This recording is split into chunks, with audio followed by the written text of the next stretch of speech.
wealth in oil has long coexisted with corruption and deep poverty. Wealth that has tied the U.S. and Venezuela together for more than a century. U.S. interests have been paired with Venezuelan oil since the beginning. Newly awarded concessions shared by U.S. companies add to the strategic importance of this oil boom area. U.S. oil companies rushed into Venezuela after World War I, quickly scaling up their production. Precious oil makes big news in Venezuela. The result? Venezuela emerged as a global oil power.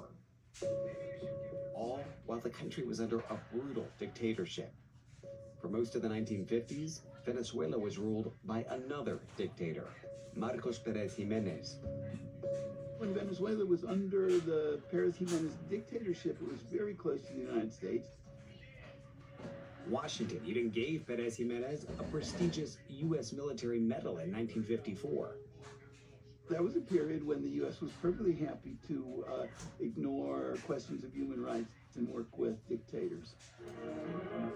Vice President Nixon arrives in Venezuela, last stop on his South American tour. May 13th, 1958. Motor Jeep stops for traffic. The mob catches up and attacks the cars. Richard Nixon's car attacked by a mob in Caracas. They were angry at the U.S. for letting Pérez Jiménez take refuge in America after he was overthrown. Venezuela was going towards democracy. 1958 became a watershed year for U.S.-Venezuela relations. The violence against Nixon forced the U.S. to focus on Venezuela's transition to democracy. And that attention helped pull the two countries closer together. The end of the Pérez Jiménez dictatorship ushered in this really very successful, stable two-party democracy. In 1963, John F. Kennedy welcomed Venezuela's president, Rómulo Betancourt, to the White House. Kennedy administration saw countries like Venezuela as models, democratic countries that are the future. From Kennedy to Reagan, Washington provided military aid. Under Reagan, the U.S. sold Venezuela 24 F-16 fighter jets. The country, as they saw it, was a trusted defense ally in the region.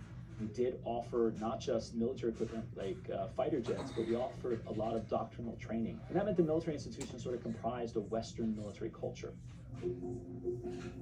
But by the 1980s, well into the 90s, There has been rising unrest in Venezuela, Venezuela's economy soured. a country rich in oil, but in which the army of poor is growing and falling farther behind all the time. Even in democracy, Venezuela's government started to become synonymous with corruption yet again. There were lots of Venezuelans that were suffering and struggling. And this is the argument that made Chavez so popular. He was elected in a landslide. On the eve of the 1998 election, Univision anchor Jorge Ramos sat down with future Venezuelan authoritarian leader Hugo Chavez. Yo no soy el diablo. He wanted to project the image of a democratic leader open to the world. That was a complete lie.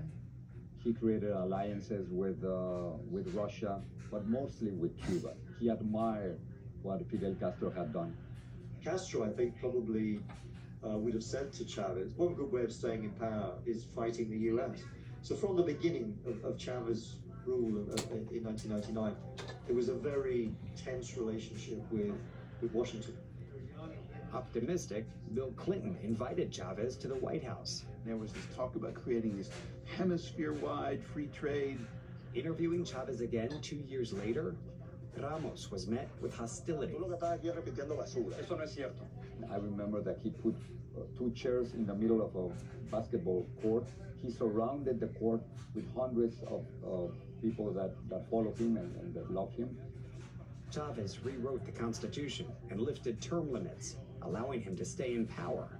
U.S. President George W. Bush would view Chavez as a threat. And indeed, when there was an attempted coup in 2002, the United States very quickly and prematurely recognized the coup leaders as the legitimate government of Venezuela. The coup failed, and Chavez remained. And after that, he became radicalized. Relations between the United States and Chavez or never repaired it. He was extremely critical. George W. Bush, he famously went to the UN General Assembly and gave a speech the day after Bush had spoken, where he said, "The devil was here yesterday. Ayer estuvo el diablo aquí. Still smell the sulfur." Huele a azufre todavía.